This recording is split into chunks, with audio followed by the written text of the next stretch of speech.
একটা ভূত মেহুলকে ধরে একটা ভুতুড়ে বাংলোর সামনে নিয়ে আসে। বাংলোটা খুবই ভয়ঙ্কর ছিল। তারপর সেই ভূতটা বাংলোর ভিতরে গিয়ে গায়েব হয়ে যায়। তখনই মেহুলের ফোনের রিং বাজে। মেহুল একটা স্বপ্ন দেখছিল। মেহুল তখনই জেগে যায় এবং কলটা রিসিভ করে। তো সে জানতে পারে যে বাজারিয়া গ্রামে একটা লোকের খুন হয়ে গেছে। মেহুল তখনই তার জামা কাপড় পরে এবং তার কার স্টার্ট করতে শুরু করে, কিন্তু মেহুলের গাড়িটা স্টার্ট হচ্ছিল না। মেহুল গাড়িটাকে ভালো করে চেক করে, তো গাড়ির তেলটা শেষ হয়ে গেছিল। কাল আলিয়া আমার গাড়িটা নিয়ে গেছিল, নিশ্চয়ই সে সব তেল শেষ করে দিয়েছে। এই মেয়েটা খুবই অসাবধানী। আমার এরকম কেন মনে হচ্ছে যে আজকের দিনটা খুবই অদ্ভুত যাবে। মেহুল তার গ্যারেজে যায়, তো সেখানে 3টে বাইক দাঁড় করানো ছিল। তোমরা কি বলতে পারবে এই 3টে বাইকের মধ্যে কোন বাইকটা মেহুল নিয়ে যেতে পারবে, এ বি না সি?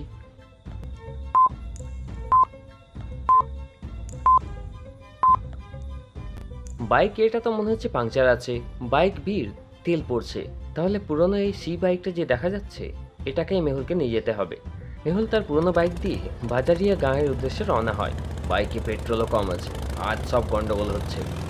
রাস্তাতে মেহুল সেই জঙ্গলটাকে দেখছিল যেটা সে স্বপ্নে দেখেছিল। এইসব কি হচ্ছে আমার সাথে? সামনে মেহুল দুটো রাস্তা দেখতে পায়। দুটো রাস্তায় বাজারিয়া গ্রামের দিকে যাচ্ছে। প্রথম রাস্তাটা পুরো 80 কিলোমিটারের, যেটা জঙ্গলের মধ্যে দিয়ে যাচ্ছে। দ্বিতীয় রাস্তাটা শহরের মধ্যে দিয়ে যাচ্ছে, যেটা 100 কিলোমিটারের। তাহলে কি তুমি বলতে পারবে লজিক্যাল আর্মি, মেহুলের কোন রাস্তাটা নেওয়া উচিত, এ না বি? ভাবো লজিক্যাল আর্মি।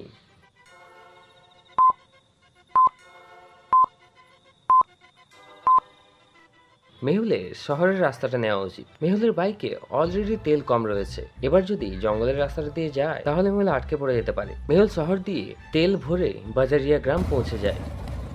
এই সময় পুরো গ্রাম নিস্তব্ধ ছিল, কিন্তু 3জন ঠেলাওয়ালাকে মেহুল দেখতে পায়।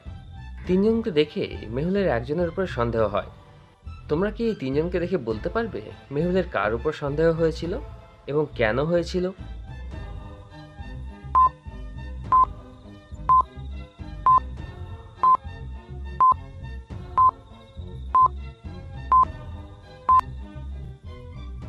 প্রথম জন তো কলা এবং আম বিক্রি করছে, দ্বিতীয় জন লাউ বিক্রি করছে, কিন্তু তৃতীয় ব্যক্তির ঠেলাতে আলু রাখা আছে এবং কড়াই রাখা আছে। এবার সে আলু এবং কড়াই নিয়ে কি করছে? মেহুল তাদের কাছে যায়। সে মেহুলকে দেখে ঘাবড়ে যায়। সেখান থেকে তার ঠেলা নিয়ে সে পালাতে শুরু করে। মেহুল তার পিছু করে এবং লাথি মেরে তাকে মাটিতে ফেলে দেয়।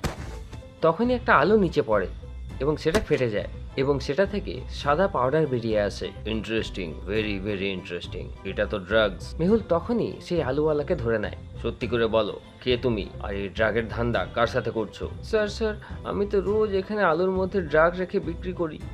নকুল এবং রাজ মিলে পপ্পুর মার্ডার করে দিয়েছে এবং তারাই আপনাকে নজরে রাখতে বলেছে। তারা আপনাকে মারতে চায়। Interesting, very very interesting. অর্থাৎ নকুল এবং রাজ ইচ্ছে করেই আমাকে এত রাতে এখানে ডেকেছে, যাতে তারা আমাকে খুন করতে পারে। কিন্তু মেহুল ভয় পাওয়ার লোক নয়।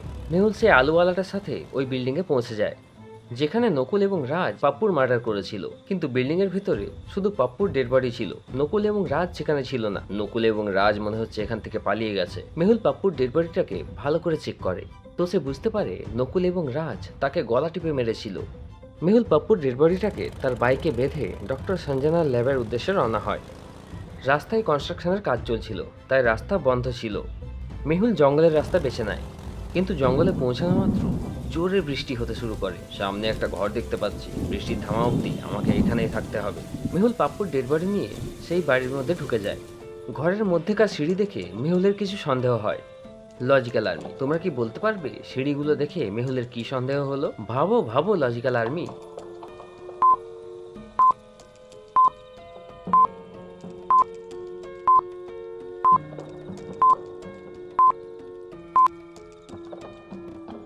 সিঁড়িতে চড়ার সময় প্রথমে একটা পা আসে, তারপর দুটো, অর্থাৎ রাইট তারপর লেফট। কিন্তু সিঁড়িতে প্রথম দুটো পায়ের ছাপ লেফটে রয়েছে এবং দ্বিতীয় পায়ের ছাপ রাইটে রয়েছে। এটা কিভাবে সম্ভব? নিশ্চয়ই এখানে কোনো গন্ডগোল আছে।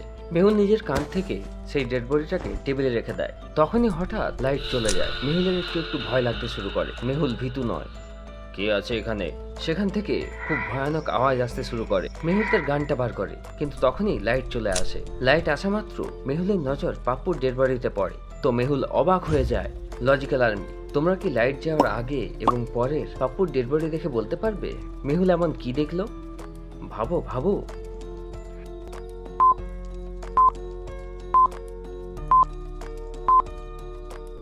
লাইট যাওয়ার আগে পাপ্পুর ডান হাতে রিং ছিল, কিন্তু লাইট যাওয়ার পর তার বাঁ হাতে রিং চলে এসছে। এটা কিভাবে সম্ভব?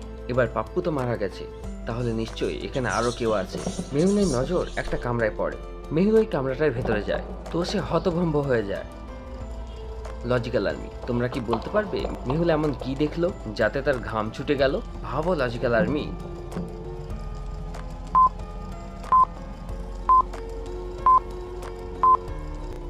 মন দিয়ে দেখো, কামরার ভেতরে একটা টেবিল ফ্যান চলছে, কিন্তু এটার প্লাগটা খোলা আছে। কিন্তু এটা কিভাবে হতে পারে? বিদ্যুৎ ছাড়া কিভাবে ফ্যান চলতে পারে?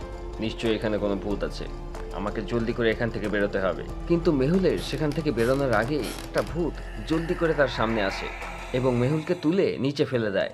মেহুলের খুব জোরে চোট লাগে। মেহুল তার বন্দুক দিয়ে সেই ভূতটার উপর ফায়ারিং করে, কিন্তু ভূতটার কিছুই হয় না। এটার আওয়াজ ইয়েস দ্য ঘোস্ট হান্টারের কাছে পৌঁছে যায়। জস তখন সামনের কবরস্থানে ভূতেদের খুঁজছিল। এত রাতে কে ফায়ারিং করছে, আমাকে যেয়ে দেখতে হবে।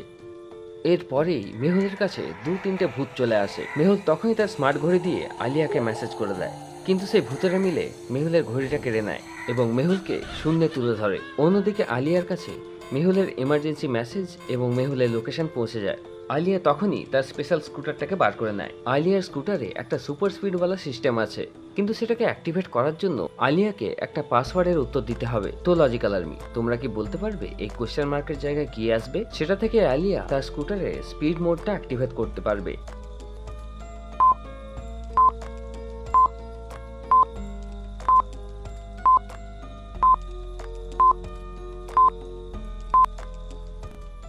উপরের দুটো নাম্বারকে গুণ করতে হবে এবং নিচের সাথে মাইনাস করতে হবে। যেমন 3 × 5 15, -5 10, 6 × 8 48, -9 39। তেমনি 5 × 9 হয়ে যাবে 45 এবং -8 হয়ে যাবে 37। তো সঠিক উত্তর হলো 37। আলিয়া এটার উত্তর দিয়ে দেয়, তো স্কুটির সুপার স্পিডওয়ালা সিস্টেম অ্যাক্টিভেট হয়ে যায় এবং আলিয়ার স্কুটার 150 কিলোমিটার বেগে ধাওয়া করে।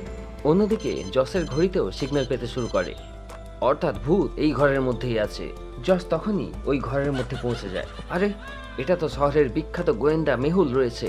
জস তখনই তার স্পেশাল বন্দুক দিয়ে একটা ভূতকে টেনে নেয় এবং তার ব্যাগে বন্দি করে নেয়। তারপর সব ভূতগুলো মেহুলকে ছেড়ে সেখান থেকে পালাতে শুরু করে। জস পিছু নিয়ে আরেকটা ভূতকেও ধরে নেয়। এবার শুধু একটা ভূতই বেঁচে আছে, সেটা একটা কামরায় গিয়ে লুকিয়ে পড়েছে। জস কামরায় পৌঁছে যায় এবং বুঝে যায় যে ভূতটা কোথায় লুকিয়ে আছে। লজিক্যাল আর্মি, তোমরা কি বলতে পারবে এই কামরার মধ্যে ভূতটা কোথায় লুকিয়ে আছে? ভাবো ভাবো লজিক্যাল আর্মি।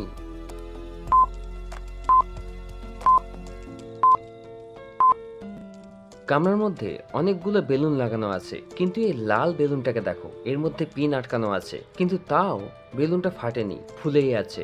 এটা কিভাবে সম্ভব? অর্থাৎ নিশ্চয়ই এটার মধ্যেই ভূত আছে। জস তার গান দিয়ে তাকে ধরে ফেলে। এরপর জস নিচে আসে তো দেখে মেহুল আহত অবস্থায় পড়ে আছে। ধন্যবাদ জস, ভূতেদের হাত থেকে আমাকে বাঁচিয়েছো, নইলে এই ভূতেরা আজকে আমাকে মেরেই ফেলতো। তখনই সেখানে আলিয়া পৌঁছে যায়। এরপর আলিয়া এবং মেহুল পাপুর ডেড বডি নিয়ে সেখান থেকে চলে যায়। এদিকে জস ভূতেদের ট্র্যাক করতে করতে আবার জঙ্গলের মধ্যে চলে যায়।